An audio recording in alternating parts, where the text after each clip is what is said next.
Welcome to the Scaleup Valley podcast, where we bring the best of the best to help you scale a business from 1 million to 1 trillion. Today's guest is a very special one. Her name is Isadora Kimura, the founder of Nilo Saúde. Isadora, or as usually you like to be called, Isa. It's really a pleasure. You are such an inspiring founder who is doing a great job in the healthtech space in Brazil. And I'm really, really happy and honored to have you on the show. Thanks so much for joining us today. Thank you so much, Mike. I'm really happy to be here and chat with you and the whole crew. And yes, for the ones who didn't have the pleasure yet to get to know more about your story, by the way, I really recommend some of your previous podcasts in Portuguese for the ones who speak Portuguese. I'm not sure if this is the first one that you record in English, but at least we are making it available for the global crowd and making the story available for everyone. So let us know more about you and your story, and how did your purpose cross with the will and the willing and the inspiration to start at Nilo?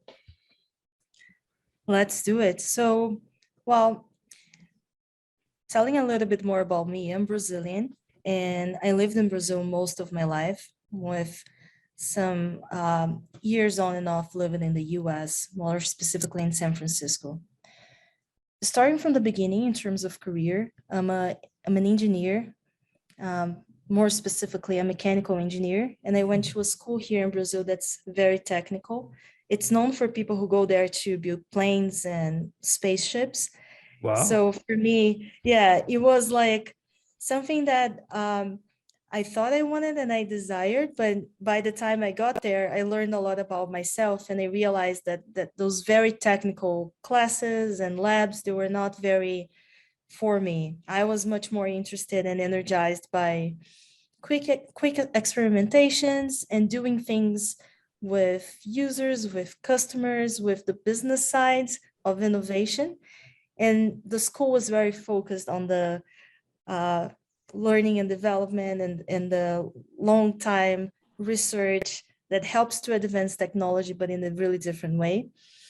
And from there, I started to try out different things, right? So I had some experiences in venture capital quickly, in strategic consulting, but it was when I got to try working in a smaller company, and more specifically in a startup, that I felt really energized, and I felt that I found something that I could connect with and create more impact.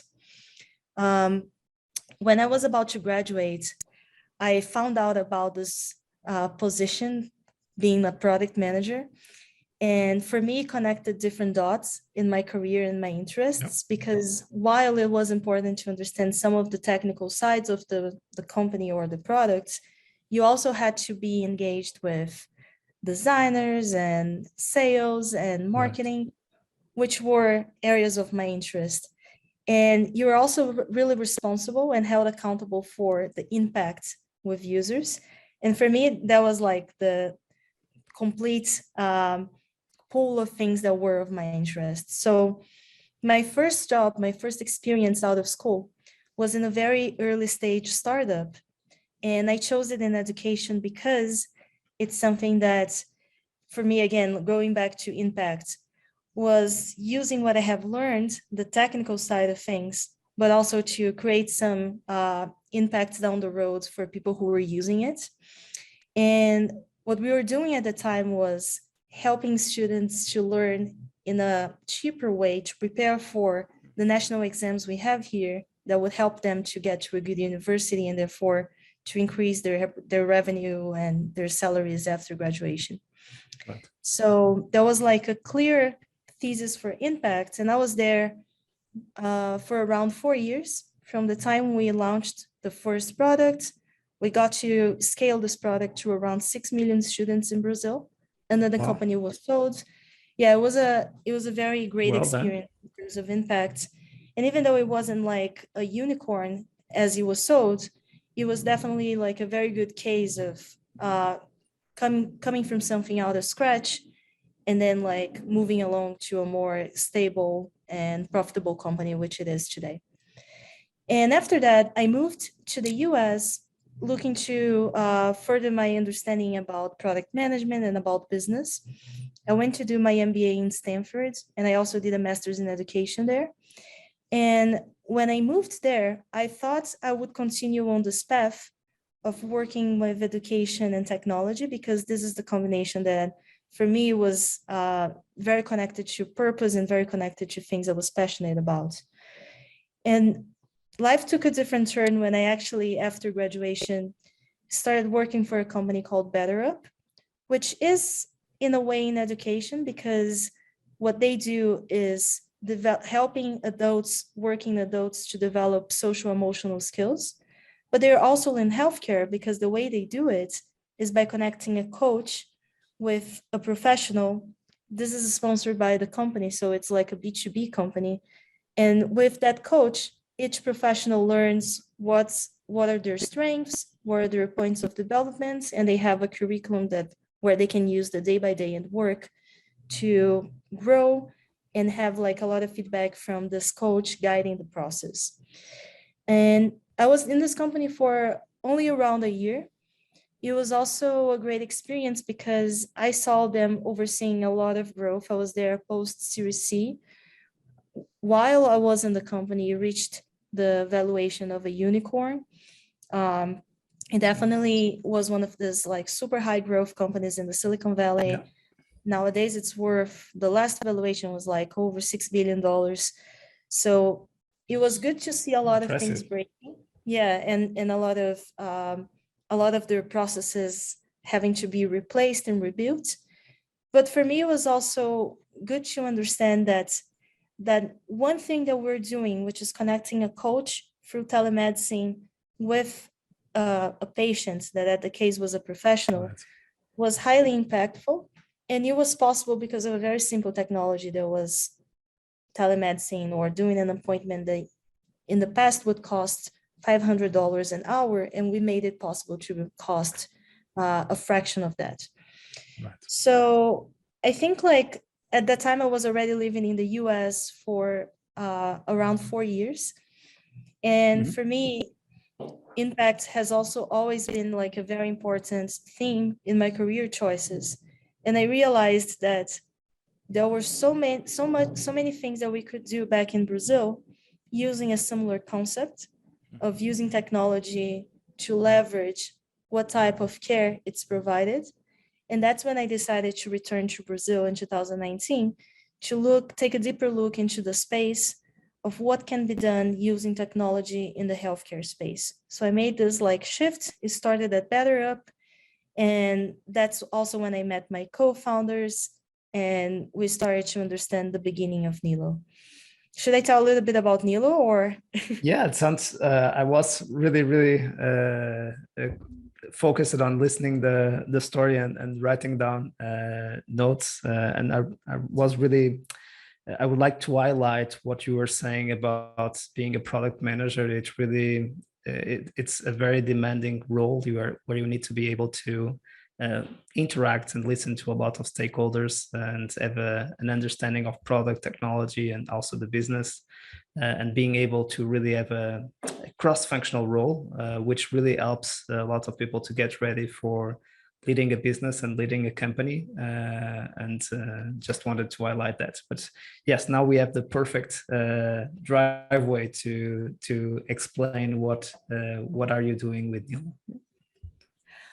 Well, and as a quick response to that, I agree with that 100%, Mike. For me, working in product was a very enriching experience in terms of feeling accountable and feeling responsible for outcomes, and also having to change these lenses a little bit from the business strategy perspective to execution, which now as a founder, it's a lot of what I do, especially in the early days, right? Where you're all the time having to balance the plates and the roles between looking forward, thinking what the strategy is, and then like being able to prioritize and execute with very few resources. So lots of good parallels.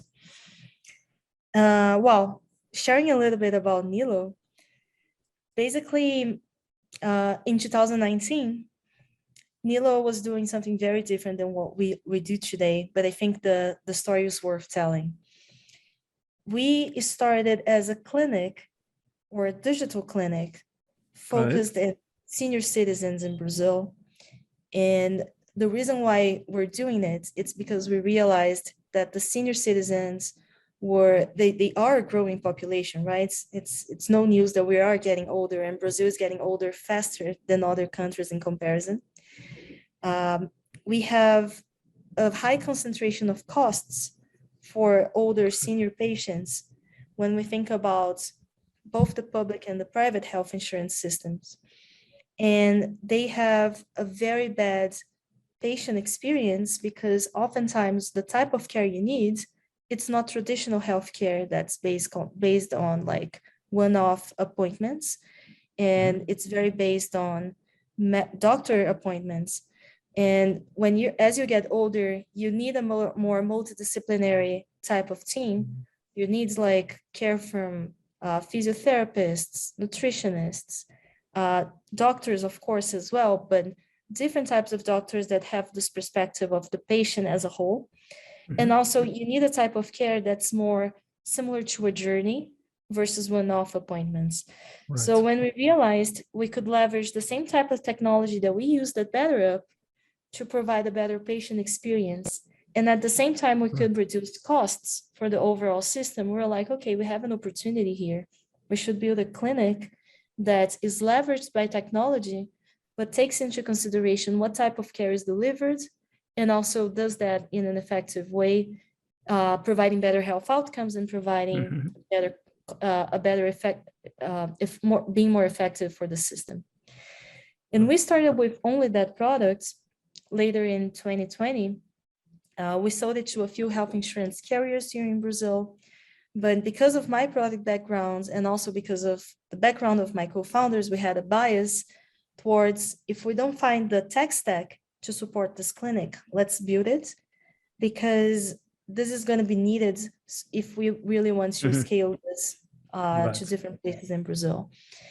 And as we started to build this technology to support this digital clinic, there was the peak of the pandemic in Brazil around like April, June 2020.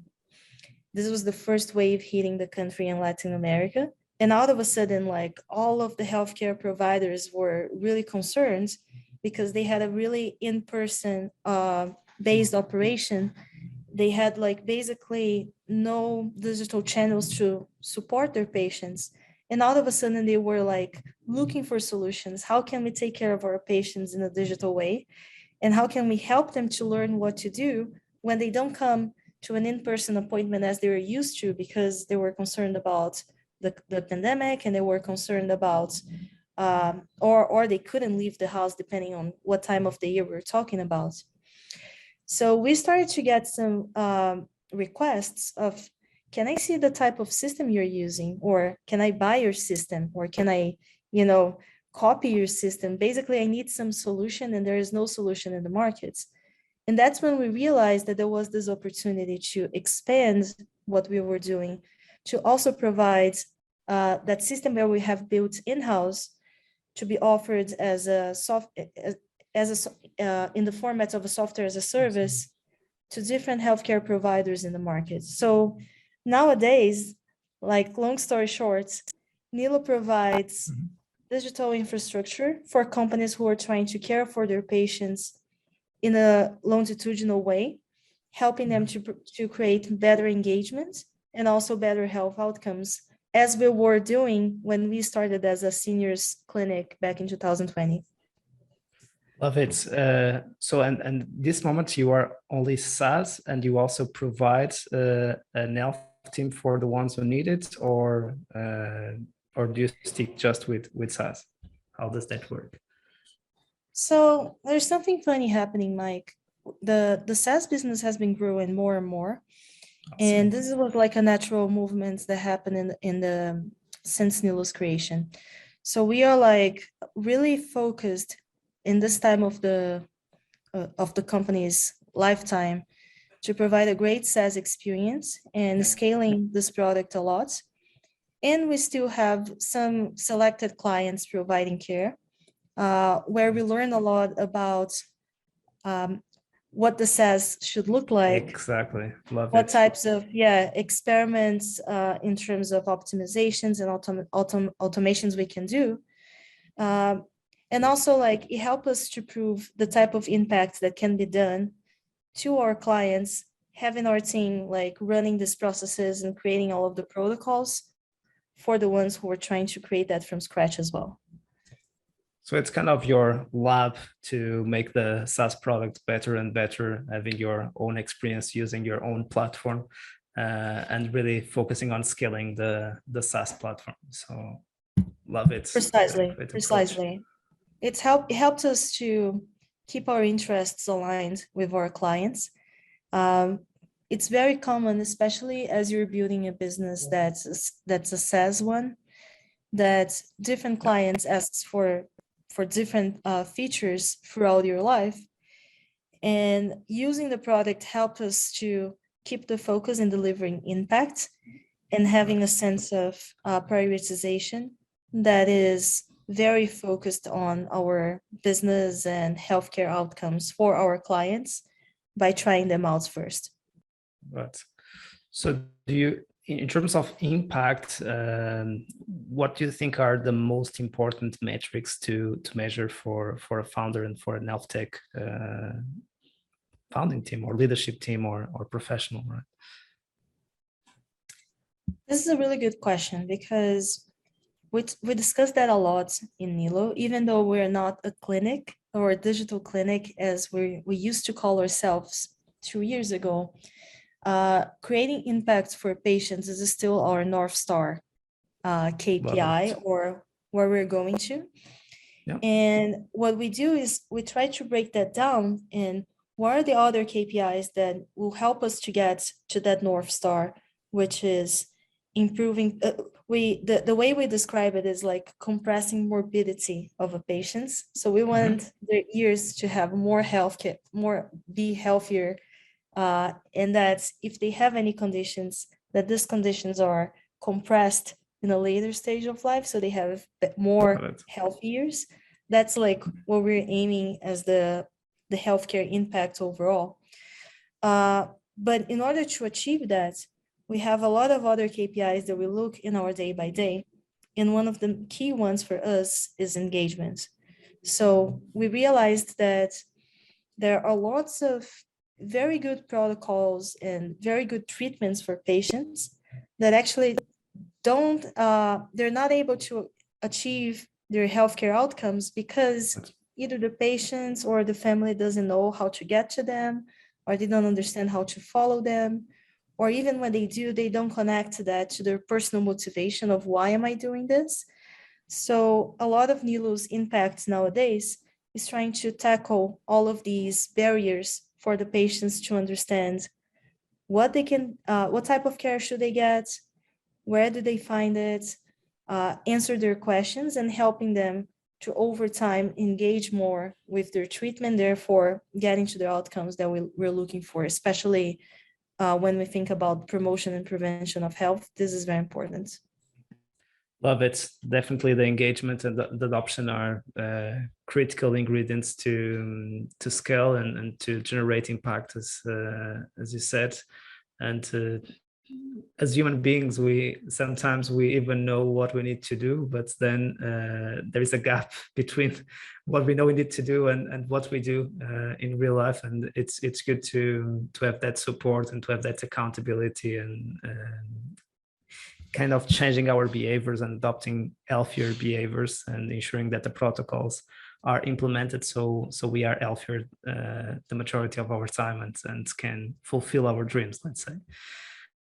Great. So I loved your passion for impact. It's really important that to understand that revenue is definitely a consequence of great results for patients and for the customer, and not the result itself that we should chase. And there is another topic that I know that you are very passionate about, which is the diversity topic. And I'm really happy and that I had the opportunity to have you here on the show. Also, Stay from Oya Care that was released last week, and in that sense, it's good to see women also leading a lot of ventures in healthtech. I think it's kind of an outlier, but that's a great outlier, and super happy to see it. And we'd love to see even more women leading more healthtech ventures. What are your thoughts about diversity, and what are your thoughts about your own journey leading an healthtech company? As I hope that we don't need to talk too much about this in the future, because it's so normal that we don't need to approach the topic. But yeah, let's learn more about it from your thoughts. Oh yeah, absolutely. So it's interesting because it is so crucial, right? That as you're thinking about a company which goal is to provide better health outcomes, that you think of diversity from inside out. Obviously, like if you don't have that within the company, it's going to be really hard to provide a care that is connecting with your diverse pool of patients as well. And there are a lot of biases that come from that. So this is something that we've been very intentional from the beginning at Nilo. Nowadays, we have more than 50% of leadership that is diverse in terms of gender. And a lot more needs to be done. I think we're just in the beginning of our journey, but it is something that we are very intentional from, like having positions that are specific for the type of diversity that we're looking for to fulfill in the company, and also by creating an environment that has a lot of psychological safety, which is another one of our values or mindsets, which allows for diversity to flourish and have like this positive push and pull of different ideas and different ways of working. Speaking for me, well, it was an interesting journey and still is. I told you that I went to a school that was focused on engineering. In that school, 90% of students are guys. So we're definitely like a very small minority of women. And I think that had a strong impact in my journey in terms of my first years of my career. I was mimicking a lot of examples that were very different from me. So my colleagues were guys and they had a certain way of talking and had a certain way of presenting themselves that at that time in my reality were the only way I knew of how to behave. So a lot of my leadership style and my way of communicating was very based on those examples that continued in the first years of my career. I think Stanford was the first place that I have worked or lived where you had a much more balanced divide between men and male and female. Mm-hmm. And it was no coincidence that it's when I realized that actually a lot of my voice as a leader didn't feel as genuine as I felt versus like as those models I was just like replicating based on a non-diverse environment. So I think for me it was really important to be able to be in a place that was more diverse by design, because obviously they select people thinking of a diverse pool as well. And there you see the consequences of diversity, right? So they select people. I was able to understand different role models. I was able to feel more comfortable feeling myself. And that definitely influenced, for example, my type of leadership nowadays, that it is very that is very feminine, that is like very based on emotions, social emotional skills, on connection with my coworkers, with my peers, on building a culture of vulnerability. And all of these things for me, they were very crucial, because when I felt more connected to myself, when I felt more confident, I think those were elements that helped me. And also, like, obviously in Stanford and in the Valley, you have a growing number of females who and diverse leaders who are starting their own companies. I think all of those things, they are crucial for you to be able to see yourself, for me to be able to see myself as a person that can do those things as well. There is a number that is crazy, that there are only 4,000 people working in VCs in the US. And out of this group, if I'm not wrong, 80% or between 80 and 90% are males. And obviously that creates a lot of biases as well in terms of investments, in terms of people looking at role models of what's possible or not. Of course. And I feel that building Nilo has been really special in this way, to be able to connect to other entrepreneurs that are going on similar paths, like Steph from Moya, and we have a few other wonderful founders here doing the same. And even though, as you're saying, I wish this was not something that we're fighting against, it definitely has like this feeling of purpose of, yes, we need to do it and we need to keep going, because this is what paves the way for other people looking for models of what can I be? How can I look like? And I think it's just a pool of these small examples, the successful and non-successful ones. Yeah, and cultural wise, as you were saying, it's also a good business and a competitive advantage to have that diversity at the leadership team level. And of course, if you have it at the leadership team level, you will have it at mid-level and the bottom of the organization in the good sense, because those leaders also value the diversity part. Awesome. Sounds really amazing. Any tips here for other women founders that are listening and that might be thinking about starting their own venture, and again that imposter syndrome might be in their heads, and they have here the opportunity to see a founder were able to be post Series A? What is your head count at the moment, Isa, at Nilo? My sorry, what is my what? The head count, the number of people that you have at Nilo head count. Sorry. Oh, perfect. We are around 85 people at the moment. Okay. And that's a really good question about the advice. I think what I would say, or it's maybe an advice I would give myself as well, which is to lean into more of the things that make you unique, gender being one of the things, but not only.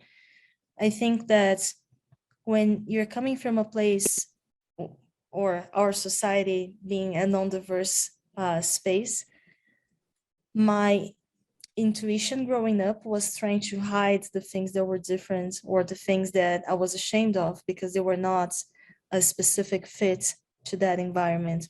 And that could be like my school, my workspace, or a group of investors, a group of entrepreneurs.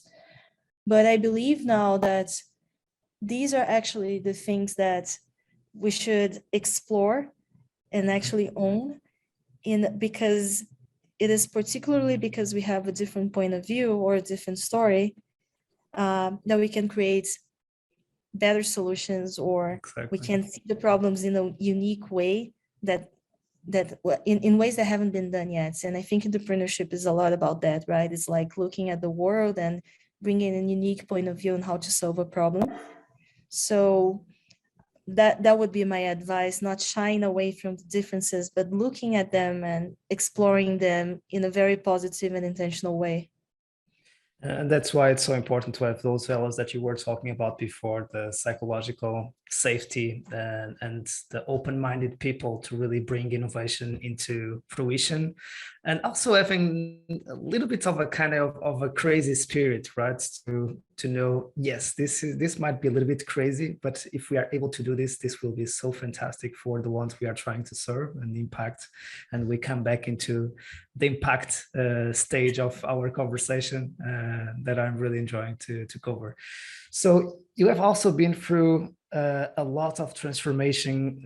You were almost starting the company when COVID started. So you also have shown a lot of resilience and capacity to adapt to the new waves instead of fighting the waves that were coming, and see opportunities out of COVID. And I think that healthtech did particularly well with the pandemic in that sense. But it required founders to have a lot of art and resilience to go through these ups and downs and these amazing opportunities. What has been the transformation that you saw in the way people consume healthcare services? Yeah, wow, absolutely. There were so many changes. It's crazy to imagine that 2 years ago, when we were starting Nilo, telemedicine was not even allowed in the country. So we start from there, right? It's like we had a societal change that led It's into incredible. Yeah. Regulatory changes that have a deep impact in how the whole ecosystem works. But maybe because of my background in products, but something that I used to preach a lot to our team, and I still do, is that we're not trying to make people change. We're just trying to observe how they behave and build something around that behavior to like maximize and take advantage, but good advantage of those behaviors, right? So outside of healthcare, we've been seeing a lot of change in how companies try to build a more customer-centric approach in terms of communication, in terms of convenience. So if you think about what happened in Brazil, for example, in banking, obviously led by Nubank, but now we have hundreds of digital banks and digital wallets. There was a big shift in how do you approach building a relationship with customers so that you can make everything more convenient for them, and therefore they can consume your products better. We saw that happening with retail and with other markets. But when you thought about healthcare before, it was everyone, at least in Brazil, and I know that's true for most of other countries in Latam, everyone was used to a very broken experience, right? So you're used to always like seek for a doctor's assistance or going to an ER when you had a problem, and then going there, be facing delays, long lines, a very analogic experience, and having to repeat yourself, like tell your story again, make your registration again, and doing that over and over if you need to go more and more. And whenever you had to look for a referral or going somewhere else in your journey, having to do that all again and tell this whole story again. So this was the status quo before the pandemic. And I think what we realized and what we tried to build for with Nilo is, can we take the same concepts of customer-centric companies and bring them to healthcare as well, right? Can we help patients to do the things they are already trying to do with healthcare, but in a much more convenient and in a much more effective way?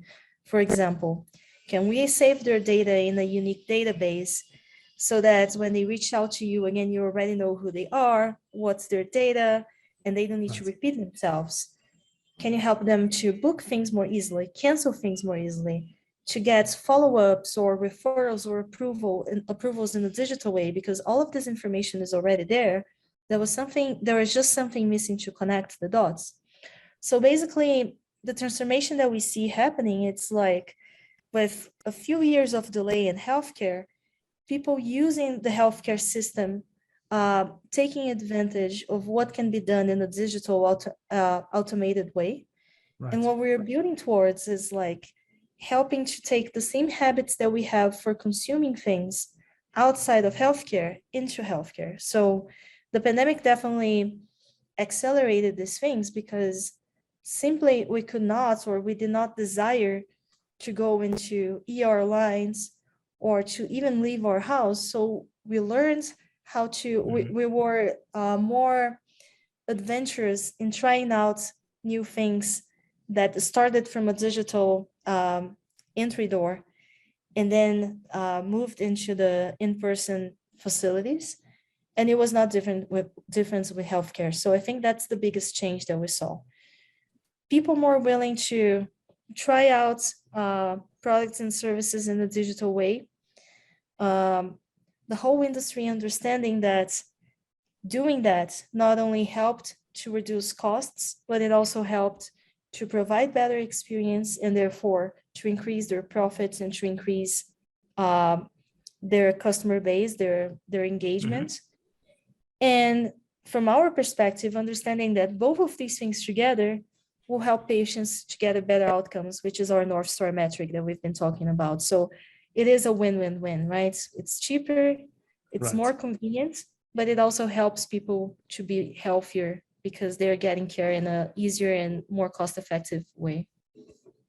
It's incredible, and we have discussed this several times now on the show, that there's such simple things that we can improve in the experience. Why do we need to complicate and reinvent the wheel, especially in the early days? So there is a huge sea of opportunities with data, with tech, with in terms of automating a lot of stuff and really going into another layer of reading faces to see if you are happy or not happy, but then again, if I'm waiting in the queue just to observe if I'm happy or not happy, it doesn't make sense, right? So those kind of things, if we are able to just focus on improving that experience from one point to other point, it really makes a huge difference. And I'm just seeing that also the experience that we get online influence our level of tolerance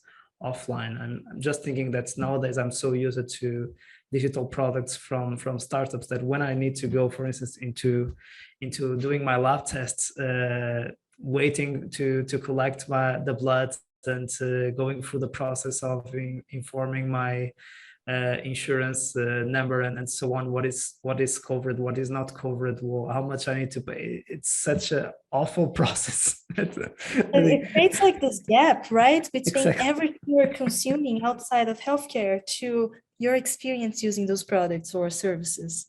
Exactly. That's why I was thinking. And I see that also at Nilo, you have a huge opportunity in terms of collecting a lot of data from the SaaS and from the different operators and starting understanding what are the trends, what works better for certain conditions, certain protocols, etc. So there is again a sea of opportunity for a second stage. What I'm saying is, yes, it's good to aim for that innovation. And I think that's a great vision that we as founders, we should have, but do not forget that at the beginning, we need to serve our patients, and there are small things and quick wins that we can do in order to improve that experience.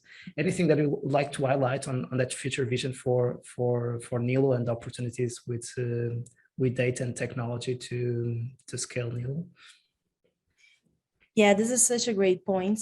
Well, another thing that it's like a by-sided gain that we have with like by digitalizing this experience is that we're generating a ton of data, right? And I think like the problem with data oftentimes is that people who are generating it, they're not using it for anything. Right. So if you go to a hospital, for example, they have a lot of data there. Usually they have electronic health records of all of their patients and years of that. Some hospitals are still using paper, and that's changing. But most places you're going to have that on a database. The problem is that's never used unless you were there and you were like digging to find like a disease and there is like a doctor looking into your case. what we're trying to do with Nilo, it's not only like collecting a lot of data with patients' permission, of course, but using that in favor of patients and in favor of organizations. Because our vision is that by understanding like what are your health conditions, what are your preferences, what are your goals with your health, we can help you to accomplish these goals by organizing this information so that care teams can help you to navigate your care journey and can help you to get the type of treatments or the type of incentives you want to need. So that's what we do nowadays. Not only with that data, we can understand what patients have like highest risks, where patients have higher needs to see support, but we can also organize that in a way that care teams can provide this type of care in a scalable and still like high touch type of care. Our goal with this whole thing, as I said, like there is this vision of having a North Star metric that is getting people to be healthier. But from a societal perspective, what we expect is to reduce cost of care, right? And by doing that, not only we are allowing more people to have access to doctors, nurses, therapists, and everything, but also we are helping the national like system, healthcare system, to operate in a more effective way by providing like care for people who need it the most, and by helping people who are healthy and just trying to take good care of their health to keep doing that, being leveraged by technology, not necessarily like taking the time of the professionals that need to be focused in people who are with more serious problems. So there are all of these opportunities of distributing care in a more effective way and helping care companies to think from a systems perspective and not one-off reactive perspective. Love it. Yeah, huge opportunity, and I can see the vision behind that. And before jumping into the last segment of the show, where we have a quick question and answer, I couldn't skip the opportunity of speaking about fundraising with the founder who were able to bring the team to raise one of the largest rounds in healthtech in Latam. Also a Series A round, backed by some of the most well-known early-stage investors in Brazil, like Maya, Canary, and also, of course, the international ones with Global Founders Capital leading the Series A. And please correct if I'm saying anything wrong. But anyway, let us know more. What has been some of your lessons that you'd like to share with other founders in the health tech space?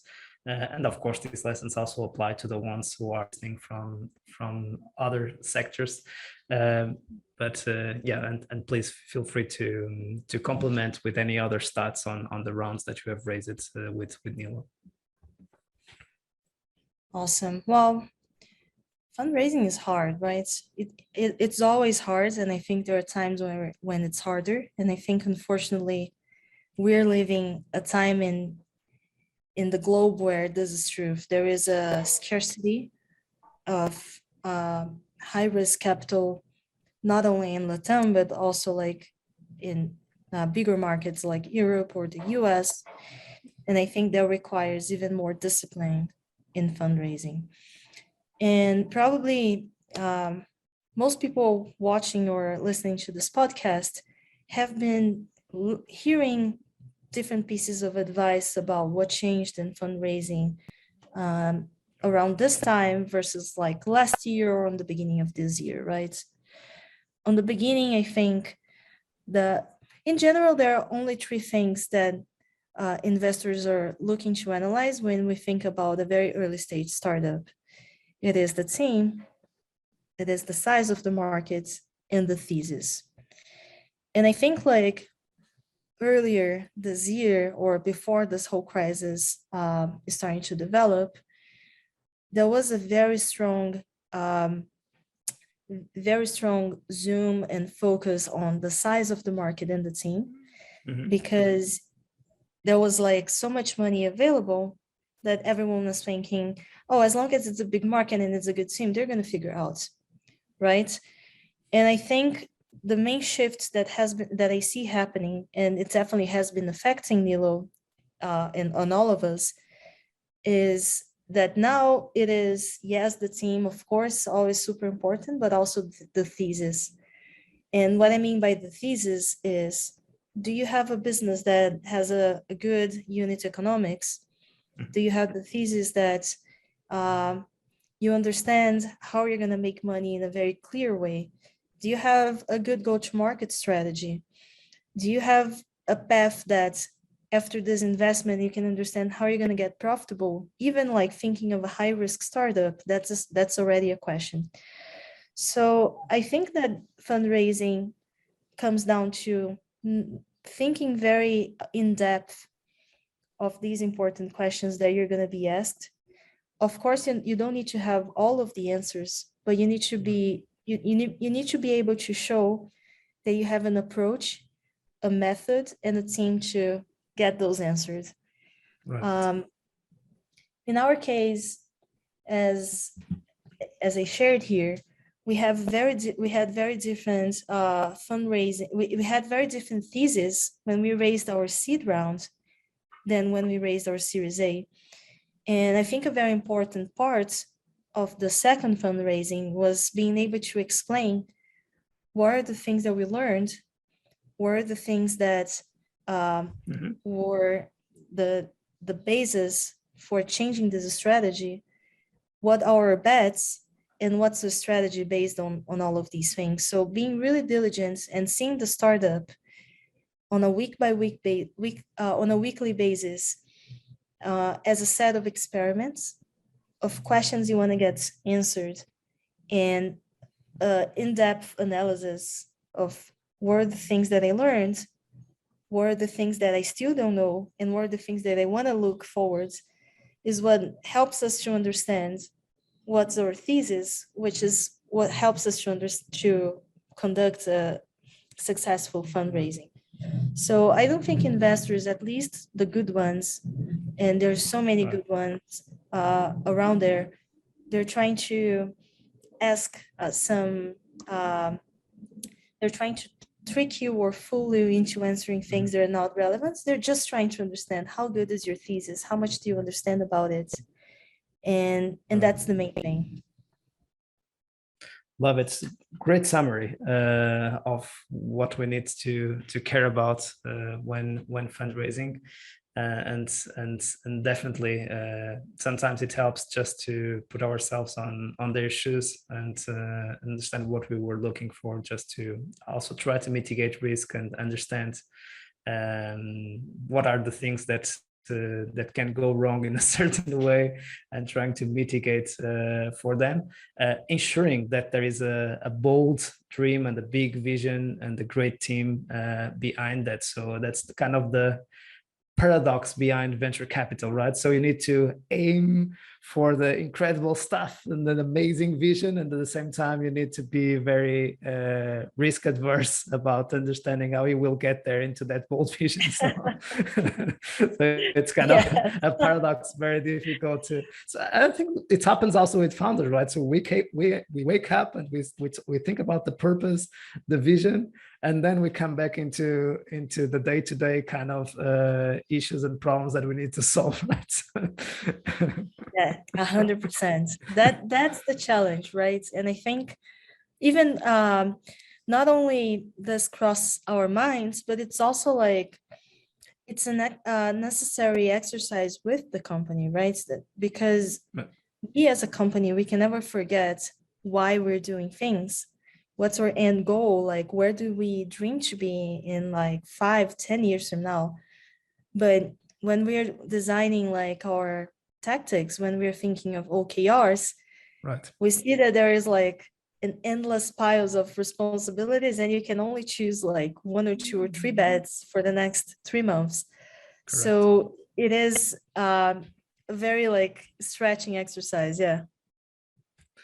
So let's go into the last segment of the show where I ask a quick question and you give me, please, a brief answer. The first three are very self-reflective. So if you would have the opportunity, Isa, to speak with yourself or have a coffee with yourself at the beginning of Nilo, what advice would you offer to your younger self? Well, I think we have talked about this one a little bit, right? In terms of really seeing my my weaknesses or differences as an opportunity to show a unique point of view to the world and not being afraid of bringing them up. It's not always easy when you don't have an environment with psychological safety or really accepting, but it is necessary because we are who we are, and it is important to be able to express our unique traits. Love it. What are you the most proud of on your journey? Well, I think like even though starting the company was something that I have thought about from an earlier age, even as early as in my first job, taking this step for me represented a big risk at the time. And something that I'm proud of is to understand, to have like this really honest conversation with myself of what things are important to me, like having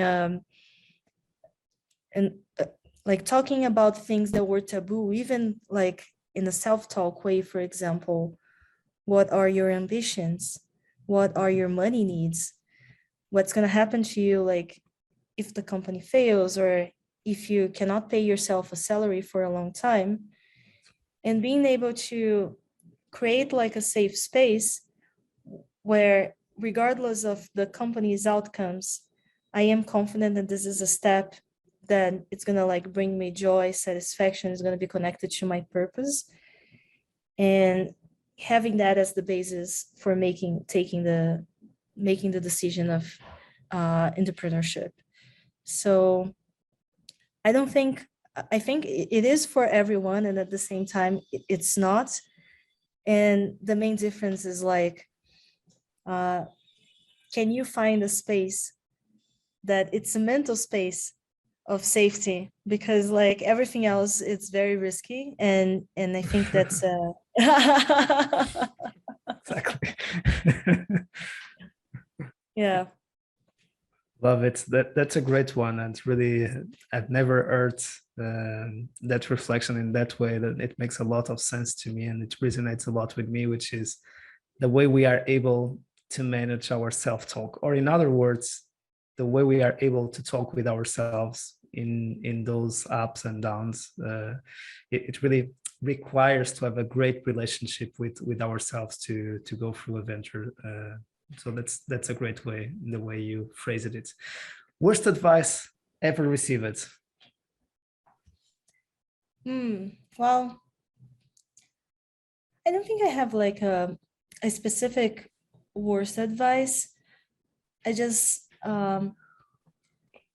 I think in general it's really easy when you are sitting in an investor's chair or looking from a business from the outside perspective to have opinions, right? Right. And I'm not talking about like our current investors at Nilo. I actually think they provide very helpful advice. But I have worked before in this investment space a little bit, and I see that often we just hear like critiques and feedbacks in a way that it feels really hurtful, right? You hear that and you believe, and you think that your business is not good enough, or your decision was not good enough. And I would say to listen to everyone with a lot of curiosity and openness, but also to be able to create some space, take that information, reassess, understand like what are the bases that you're making your own decisions, and listen to everyone, but make decisions that are yours versus just following like direct advice from people looking outside of your business or your life that don't have as much context or don't have the full picture of what's going on. So I don't have like a specific one, but just like this idea of taking everything with a grain of salt and having original ideas and original decision making. Being able to filter what makes sense to you and what doesn't make sense. And it's also sometimes difficult when we are collecting a lot of feedback and going through those difficult journeys to also being able to filter what really might make sense for your specific situation and what might not make sense, especially for the ones that you respect and that you recognize the most, right? Absolutely. You said something that made me think here out loud. We talk so much about what are the steps or what are the needs to start a company when it comes to tangible things, right?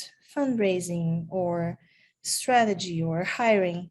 But there is a lot of inner work, right? There's a lot of things that it's a journey that we also need to prepare ourselves in terms of feeling healthy, being in a good mental space, being able to handle so much ambiguity. I think like this, where it connects to me to what you're saying is when you're working for a company, there's often one person that ultimately is responsible to tell you what's right or wrong. It's either like the CEO or a board investor, and this person is going to be held accountable for responsibilities and a sense of what's right.